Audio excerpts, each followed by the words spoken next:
2FM. Okay, right? That's what example we have seen. 6.8 kilohertz. Instead of doing that, we are sampling the voice at 8 kilohertz. Why? Why can't we, stick with 6.8 kilohertz? Why can't we do with fs equal to FM?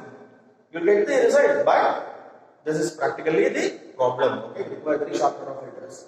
Okay, so to overcome this problem now, when I use fs greater than 2FM, I sample the signal for fs greater than 2FM. Okay, now what happens to see? Now, as I told you, this is fs equal to 2FM, this point, right? Now, when fs is greater than 2FM, what happens? You pause the video and think for a moment. Okay? Now, how the spectra looks? Yes, I think you have resumed the video with an answer, probably. Very good. When fs is greater than 2FM, what happens? This spectral component here will shift. Okay, right? Leaving some space or some gap, right, between the spectral components. Similarly, this spectral component here also will move, okay, or shift. So, leaving some gap. Okay. So, same is the case towards this side also. So, let us now draw for fs greater than 2FM. Okay, the spectrum of the sample signal. Okay. So, right, repeat markedly for your convenience. Okay. So now this first spectral component will be there as it is. Okay. Now FM and minus FM. Okay. So now what happened? Fs equal to FM is not doing that. Fs greater than 2FM. So this point has now shifted. Okay. So you place this line and shift this, okay, to some different position here. Now let us assume, okay, here is your fs. Okay, right now put this entire band, okay, right, center out this fs here. So, okay, here's how it looks. Now you can see here we have some small gap. Now that is what is called the guard band. It is called the guard band. Okay, right. Okay, we'll come back to that. So now this is your fs. Now what happens? Now 4FM is 2fs. Am I right? fs is 2fm. So 4FM is 2fs. So this point also will shift now. Okay, right? In equal term. So 2fs. Now place spectra here. Okay. Again you see we have some guard band. Okay, right? Some gap between the spectral components. Similarly, it is minus fs.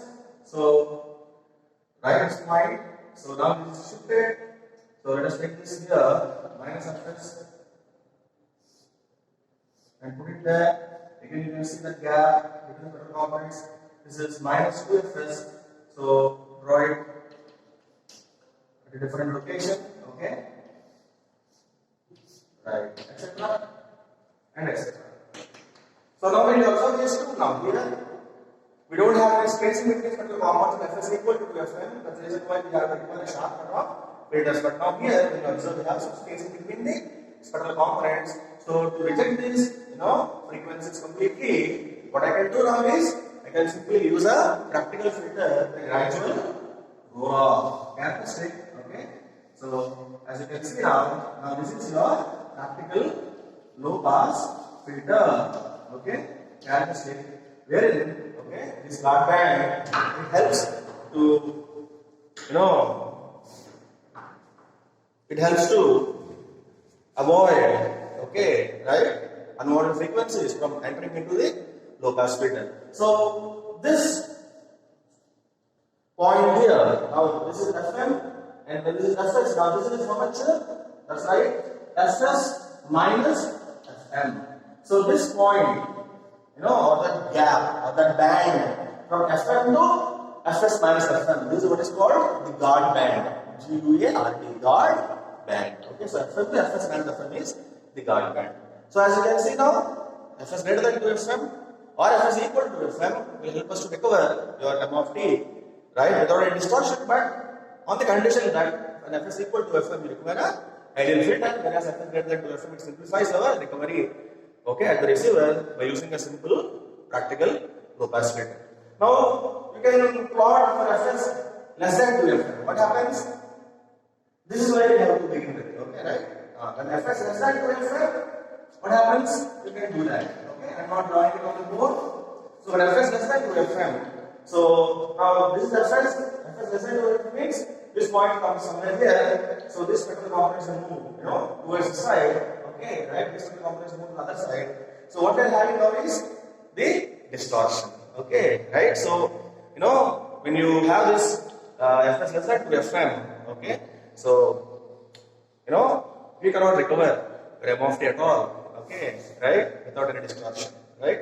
So that is what is the sampling theorem.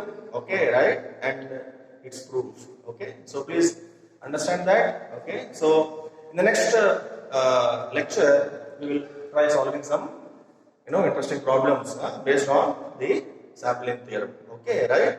So I hope you enjoyed watching this lecture. So at whatever point you couldn't understand, okay, you try to play back the video.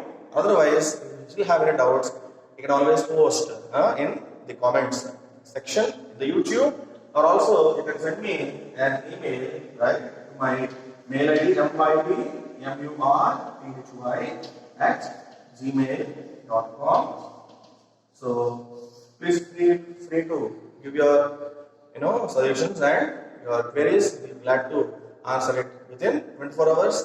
So thanks for watching. Until the next lecture, bye bye.